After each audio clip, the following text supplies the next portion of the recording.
Mesdames et messieurs, ravi de vous retrouver à l'occasion de cette autre édition de Tu dois comprendre. Avec cette même thématique, il y a un temps pour tout. Cette thématique est tirée du livre d'Ecclésiaste chapitre 3, verset 1. Nous allons prendre le verset 1, nous avons déjà pris le verset 2. Cette fois-ci, nous prendrons aussi le verset 4. Lisons. Il y a un temps pour tout, un temps pour toutes choses sous les cieux. Un temps pour naître, un temps pour mourir. Verset 4. Un temps pour pleurer et un temps pour rire. Un temps pour se lamenter et un temps pour danser. N'oublions pas la fin du verset 2 qui dit un temps pour planter et un temps pour arracher ce qui a été planté. Mesdames et messieurs, sur cette terre, tout le monde plante. Il y en a qui plantent inconsciemment. Et c'est pourquoi ils sont surpris de leurs semences. Nous devons commencer à parler de ce duo, Esther et Mardochée. Il s'agissait de Mardochée, donc, le grand cousin d'Esther qui est devenu reine. Reine où? Dans un royaume à l'étranger. Elle qui était juive comme son cousin. Mais parce que Dieu est souverain, parce qu'en son temps, il fait toutes choses bonnes, parce que personne ne peut lui résister indéfiniment, parce qu'il a le pouvoir, la puissance d'accomplir ce qu'il a promis. Mesdames et messieurs, c'est ce qui est arrivé avec Esther. Vous savez dans quel contexte elle a œuvré? Dans quelle situation se trouvait Mardochée, son grand cousin? Celui qui l'avait élevé, elle qui était orpheline de père et de mère. Mardochée l'a adoptée. Nous devons parler de cette histoire. Et vous savez, la Bible déclare que ces choses sont arrivées, c'est pour nous enseigner. Je veux croire, mesdames, messieurs, jeunes gens, que vous tirez des leçons de ces enseignements pour améliorer votre vie, pour changer positivement, pour planter les plantes divines, les semences divines et espérer alors une moisson divine. Dieu nous a dit que cette année était une année de moisson, mais votre moisson dépend de votre sémence. Nous allons continuer donc en lisant Esther chapitre 6. Si vous avez votre Bible, ouvrez-la, nous allons la lire ensemble. Si vous ne l'avez pas, alors notez ces passages bibliques. Vous pourrez méditer après. Et je suis convaincu que l'Esprit de Dieu vous enseignera encore davantage. Ouvrez vos Bibles si vous les avez avec vous. Nous allons lire ensemble. Si vous ne les avez pas, notez ces passages bibliques et méditez-les. Certainement, l'Esprit de Dieu vous enseignera encore davantage. Esther chapitre 6. Versets 1 et 2. Esther chapitre 6, versets 1 et 2. Cette nuit-là, le roi ne put pas dormir. Et il se fit apporter le livre des annales, les chroniques. On les lut devant le roi. Mon Dieu, le roi Assyrus était le souverain de ce royaume. C'était l'homme le plus puissant. Mais la Bible déclare, mais la Bible dit, il voulait bien dormir, mais il ne put pas dormir. Dieu a la capacité d'arracher le sommeil, même au roi. Dieu a la capacité d'arrêter cet homme qui se croit omnipotent, qui croit qu'il va éternellement, n'est-ce pas, vous écraser. Dieu a la capacité, la puissance, l'autorité nécessaire pour l'arrêter. Il faudrait, mesdames et messieurs, qu'au sortir de cette édition, vous soyez convaincus que l'Éternel est le souverain des souverains. Que vous soyez convaincus qu'en recourant à lui, il est le seul qui peut faire ce qu'aucun homme ne peut faire. Même Satan ne peut faire. Parce que beaucoup vont chez le diable. Beaucoup, n'est-ce pas, vont dans les cercles mystico-philosophiques parce qu'ils recherchent la puissance. Mesdames et messieurs, que ce soit dans l'Ancienne Alliance ou dans la Nouvelle, quand vous lisez cette Bible, Dieu est le même hier, aujourd'hui et éternellement. Il est le Dieu souverain. Il est l'omnipotent. Et c'est lui qui a dit qu'il y a un temps pour tout. Et c'est lui, nous l'avons vu dans la deuxième partie du verset 2 d'Ecclésiaste 3, qu'il y a un temps pour planter et un temps, oui, pour moissonner. C'était un virage important. Mardochée avait pleuré devant Dieu, considérant la décision du roi qui avait été manipulé par Aman, qui était un sorcier. Aman, qui était un magicien, un serviteur du diable, qui avait réussi à envoûter le roi par les actes de magie. Mardochée n'a pas jeté l'éponge. Mardochée savait qu'il avait été appelé par Dieu pour une mission spécifique en territoire étranger. Dieu est Dieu. Mardochée a pleuré. Il a pris le sac, la cendre, pour exprimer sa désolation. Il a fait parvenir à sa cousine, sa petite cousine qui était devenue entre-temps reine, de par la volonté de Dieu. Ah oui, j'avais insisté dans cette édition-là qu'il est important de comprendre pourquoi Dieu nous amène à certaines positions. Pourquoi Dieu nous accorde certains privilèges. Il le fait pour lui-même. Il le fait pour sa gloire. Donc chacun de nous a une mission. Et chacun devrait accomplir sa mission. Mais comment pourriez-vous accomplir la vôtre sans vous appuyer sur celui-là même qui vous a donné cette mission? Je parle de l'Éternel. Oui, c'est de lui qu'il s'agit. Mardochée a pu toucher le cœur de sa cousine. Il a persuadé qu'il était temps pour elle de se lever pour défendre la vie de son peuple, le peuple d'Israël, le peuple qui avait été livré à Aman pour être détruit. Et il ne s'agissait pas de se lever charnellement, il s'agissait de se lever spirituellement. Et Esther avait compris que c'était par le jeûne et la prière. Elle a jeûné pendant 3 jours, à sec, elle et ses servantes. Et elle avait ordonné à Mardochée de rassembler le peuple d'Israël, le peuple juif, qu'il jeûne et qu'il prie. Et au 3e jour, ah oui, elle allait vers le roi. Et elle a obtenu grâce. Elle a invité le roi donc à un festin. Mon Dieu, mon roi. Parce qu'elle était elle aussi en train d'accomplir sa mission. Quelle est la vôtre, madame? Quelle est la vôtre, messieurs, jeunes gens? Avez-vous identifié, chacun en ce qui le concerne, sa mission? C'est très important. C'est très important. Il y a un temps pour tout. Mardochée s'était levé. Esther s'est levée. Elle et ses servantes et tout le peuple d'Israël s'est levé. La Bible déclare, après ces choses, donc, le roi n'a pas trouvé le sommeil. Quand vous levez au temps marqué, Dieu aussi se lève. Dieu se lève. Dieu se lève. Il faut savoir se lever conformément à la parole de Dieu. Notre combat n'est pas charnel. Nous n'utilisons pas la violence. Notre combat est spirituel. C'est dans le jeûne et la prière. Oui, madame. Oui, monsieur.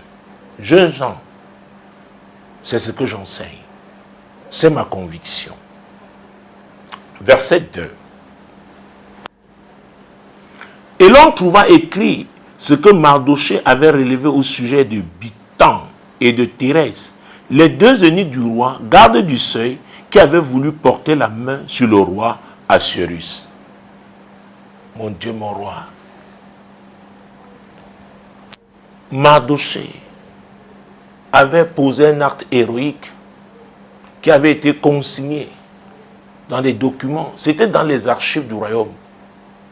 Mardochée n'avait pas été récompensé parce que ce n'était pas encore le temps de Dieu pour lui.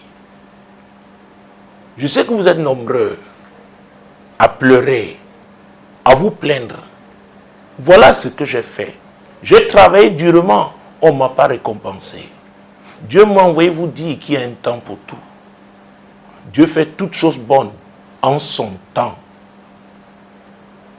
Vous pouvez ne pas le comprendre maintenant, mais un jour, si vous vous demeurez fidèle à l'Éternel, vous le comprendrez et vous le louerez. Parce qu'il est bon. Il est bon. Dieu est bon. Quel que soit ce que vous vivez en ce moment, Dieu est bon. Demeurez fidèle à l'Éternel. Il agira en son temps. Continuons. Verset 3. Le roi dit, quelle marque de distinction et d'honneur Mardochée a-t-il reçu pour cela? Donc un tel acte méritait une distinction. Peut-être une médaille. Peut-être une promotion. Mardochée n'avait rien reçu. La suite du verset 3. Il n'a rien reçu, répondit ceux qui servaient le roi. Il n'a rien reçu. Mesdames et messieurs, si c'est votre cas, si vous demeurez fidèles, permettez-moi d'affirmer que ce n'est qu'une affaire de temps. Dieu n'est pas injuste. Dieu est juste. Dieu est fidèle. Verset 4. Alors le roi dit, qui est dans la cour? Aman était venu dans la cour extérieure de la maison du roi pour demander au roi de faire pendre Mardochée au bois qu'il avait préparé pour lui. Voyez-vous, Aman était convaincu parce qu'il avait toute la confiance du roi que c'était le temps favorable pour lui pour mettre fin au jour de Mardochée. Il y a des Aman dans nos familles. Il y a des Aman dans nos quartiers. Il y a des Aman qu'on retrouve dans les milieux professionnels. Il y a des Aman même à l'église. Mesdames et messieurs, ne vous occupez pas d'Aman. Demeurez fidèles. Demeurez concentrés sur votre mission. Il y a un temps pour tout. Il y a un temps pour tout. Il avait déjà préparé, oui, un poteau de supplice. Un poteau où Mardochée devait être pendu.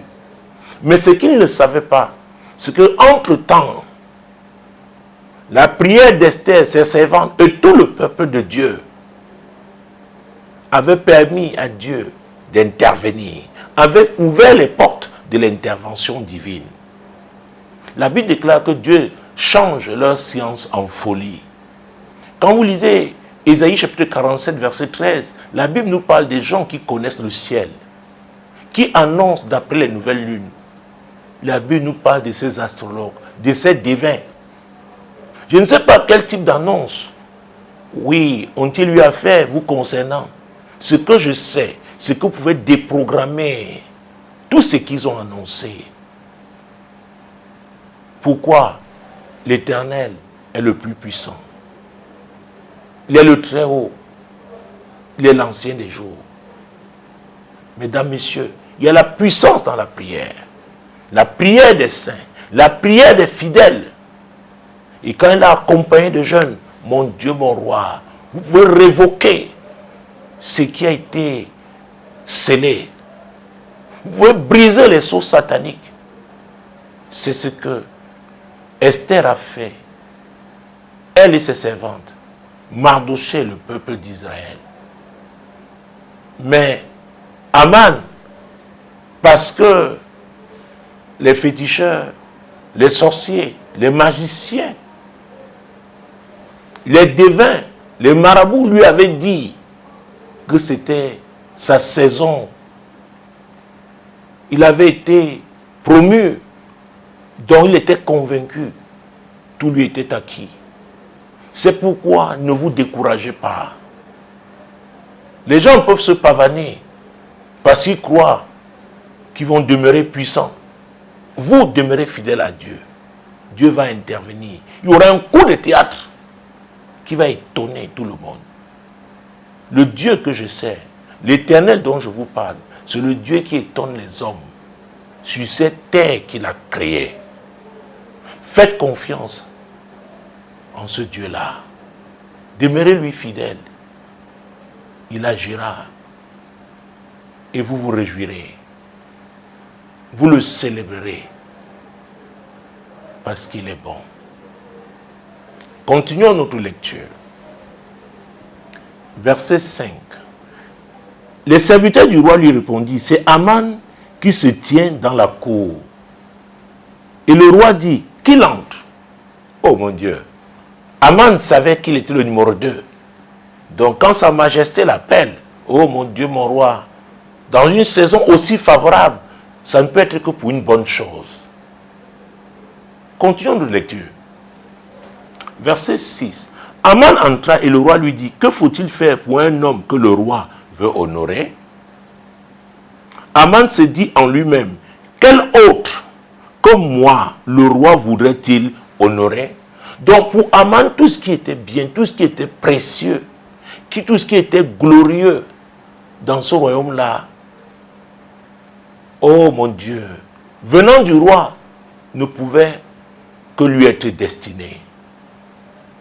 Et j'espère que vous avez noté ce que j'ai dit. Venant du roi, mesdames, messieurs, vous devez espérer en ce qui vient de Dieu. Mardoché et Esther et tout le peuple d'Israël ne pouvaient espérer qu'en son Dieu. Qui est votre Dieu? Il y a beaucoup de dieux sur cette terre. Aman aussi avait ses dieux.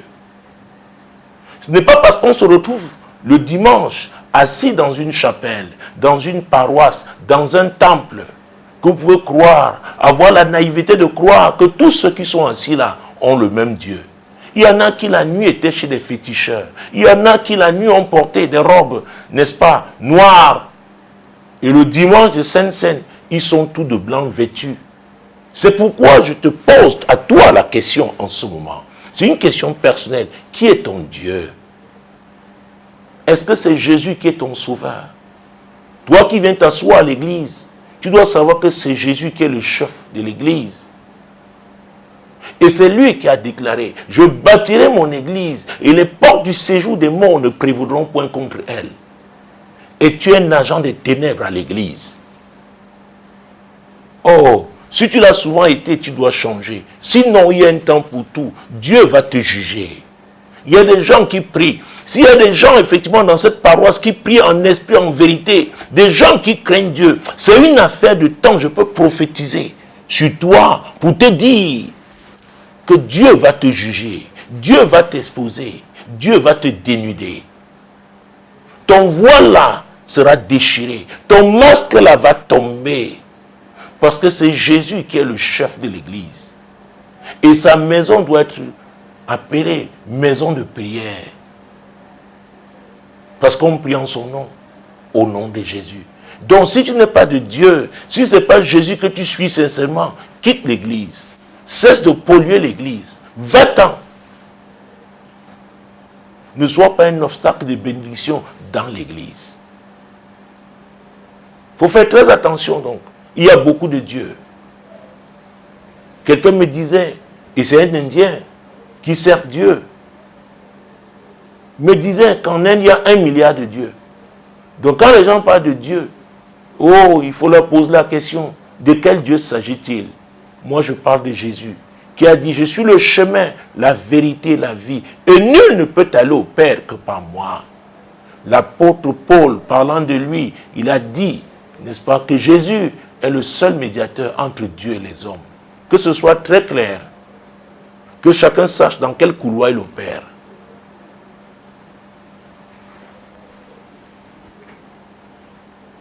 Verset 7.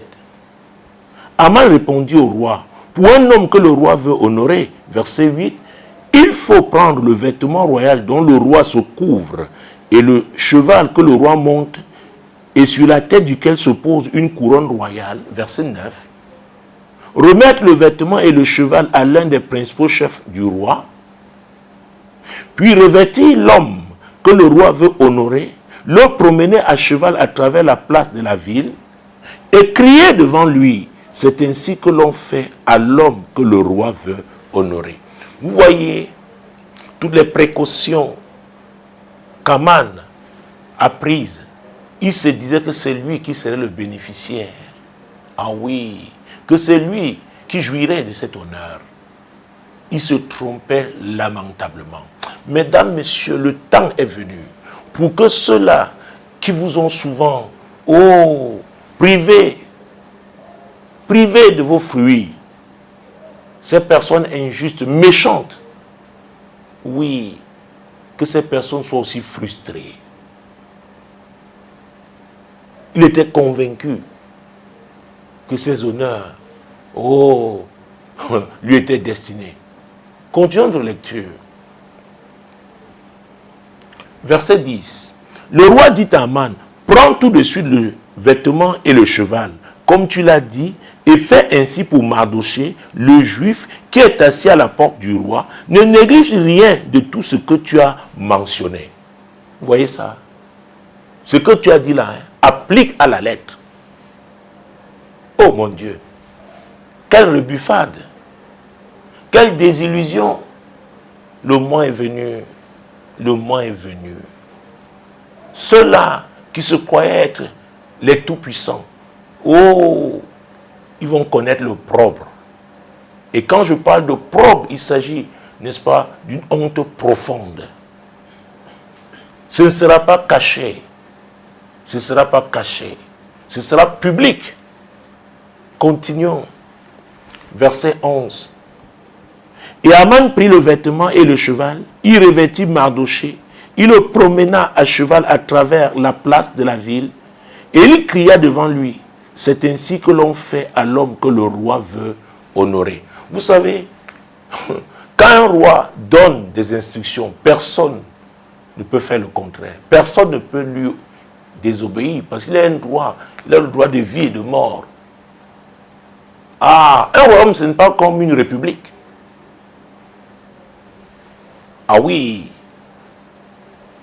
Donc, Aman a exécuté fidèlement les instructions du roi qui lui étaient défavorables. À vrai dire, là, la décadence d'Aman était arrêtée. Je dois te dire, toi qui me regardes, toi qui m'écoutes à la radio, la décadence de cet ennemi juré, celui-là qui s'entête, qui vit pour te faire souffrir, toi qui es injuste, toi qui es un saint, parce que tu as suivi Jésus et tu mets sa parole en pratique. C'est une prophétie, oui, que tu dois recevoir. La décadence de cet ennemi-là est arrêtée. Il tombera. C'est une affaire de temps. Demeure fidèle, parce que l'Éternel est fidèle. Jésus est fidèle. Il a payé le prix à la croix du calvaire. Il a dépouillé les dominations et les autorités. Il les a, oui, livrées publiquement en spectacle, en triomphant d'elles par la croix. La victoire que Jésus a acquise à la croix il y a 2000 ans, oui, cette victoire est la nôtre.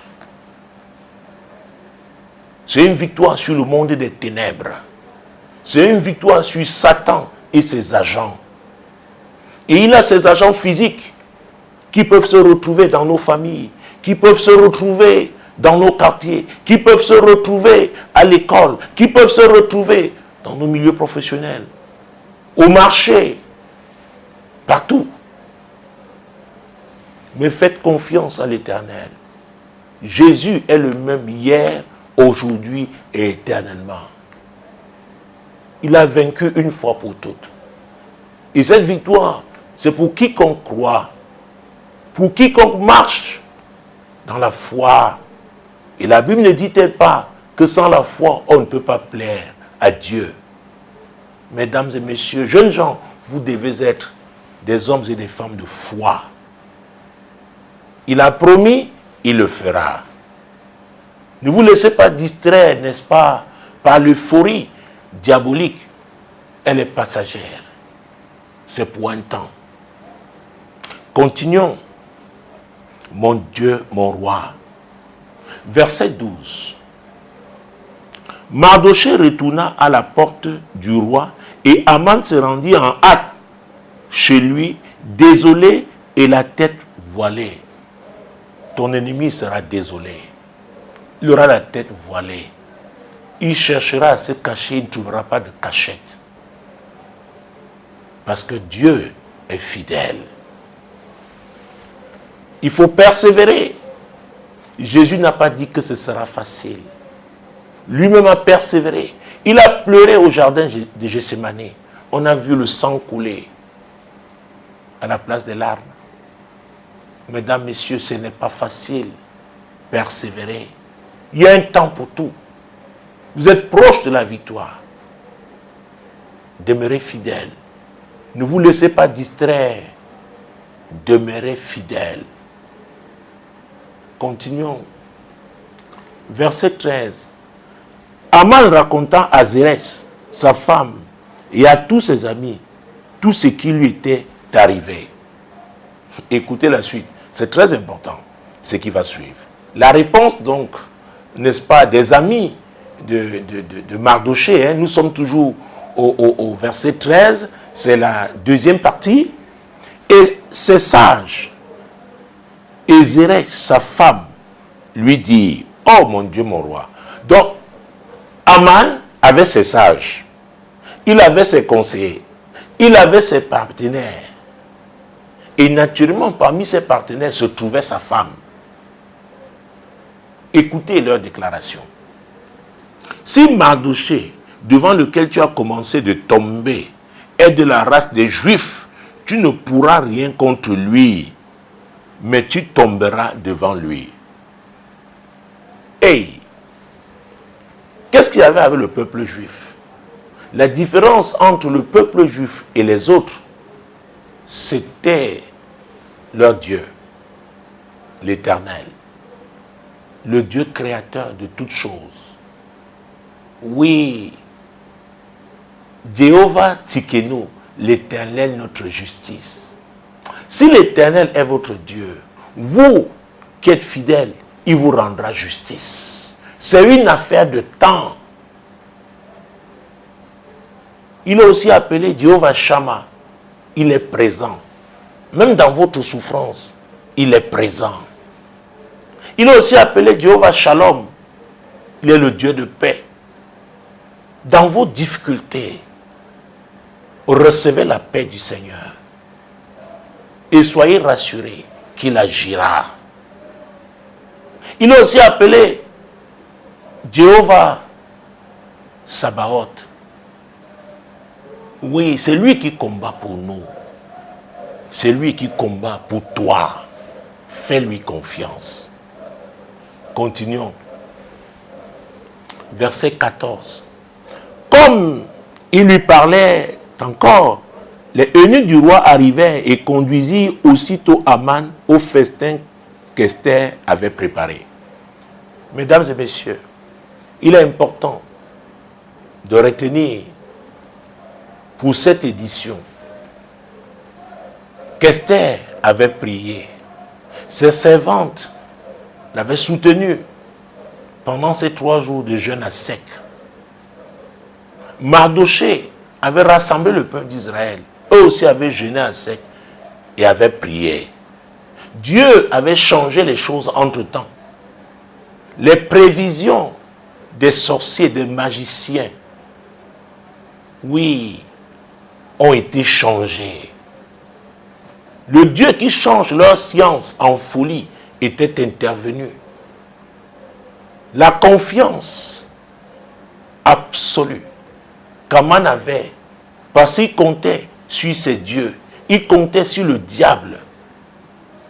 Aman avait été désillusionné. Il est arrivé chez lui désolé. Et ses partenaires, ses conseillers et sa femme lui ont dit, tu vas tomber. Oh, je suis là pour dire, pour m'adresser à tes ennemis, à ceux-là qui t'oppressent injustement, à ces méchants. Et là, non seulement je m'adresse à eux, je voudrais aussi que tu reçoives ce message pour toi. Ils tomberont au nom de Jésus. Et aie confiance en Dieu. Reçois cette parole. Ils tomberont. Ils tomberont. Et tu seras dans la joie. L'Éternel relèvera ta tête. Parce qu'il est juste. Parce qu'il est juste. David avait dit en son temps qu'il est né, il a grandi, il a vieilli, qu'il n'a jamais vu le juste être abandonné par Dieu. Dieu ne commencera pas avec toi. Il est juste. Tiens bon, ma soeur, tiens bon, mon frère. Jeunes gens, tenez bon. Il n'a pas changé. Ne cédez pas à ces pressions sataniques. Ne cédez pas à ce qu'on vous offre comme facilité. Ne vous laissez pas corrompre votre avenir à Dieu. L'Éternel disait, par le prophète Jérémie, les projets que j'ai pour vous, vous qui craignez l'Éternel. Oh mon Dieu, à l'époque c'était Israël. Vous, en Jésus-Christ, vous êtes Israël. Parce que Jésus, par ce qu'il a fait à la croix du Calvaire, il nous a connectés aux promesses d'Abraham. Israël était l'un des fils d'Isaac. C'est lui qu'on appelait Jacob. Donc, mesdames et messieurs, soyez confiants. Soyez confiants. Dieu est en train de travailler en votre faveur. Dieu est en train de travailler en faveur de ceux-là qui ont choisi la justice. Dieu agira. Et le moment venu, vous célébrerez. Vous vous souviendrez de ces paroles et vous louerez l'Éternel. Jésus est le même hier, aujourd'hui et éternellement. Mais sachez aussi, vous qui avez été méchants, le Dieu dont je parle est miséricordieux. C'est lui qui a dit que sa miséricorde dure toujours. Donc, il n'a pas fermé les portes. Oui, les portes de la miséricorde, mais tout dépend de vous. Vous pouvez changer. Vous pouvez décider d'abandonner la méchanceté en ce moment même. Parce que vous regrettez d'avoir agi comme ça, d'avoir oppressé injustement les gens, avoir fait du mal aux gens. Si vous le regrettez, demandez-lui pardon. Si vous êtes sincère, il vous accordera son pardon. Vous jouirez de sa miséricorde et changez. Changez. Positionnez-vous sur les rails de Dieu. Et alors, il vous aidera à accomplir le merveilleux plan qu'il a conçu pour vous. Tournez le dos au diable pour suivre Jésus. Il est le même hier, aujourd'hui et éternellement. Mesdames et messieurs, c'est avec cette parole que je voudrais vous quitter en ce moment. Méditez ces paroles. Laissez le Saint-Esprit vous parler. Soyez attentifs à la voix douce du Saint-Esprit. Il est l'Esprit de vérité. C'est lui qui vous conduit dans toute la vérité. Faites-lui confiance. Il vous fait rendez-vous prochainement à l'occasion d'une autre édition de Tu dois comprendre. Demeurez bénis en regardant Solution TV et en écoutant Radio Solution. Shalom.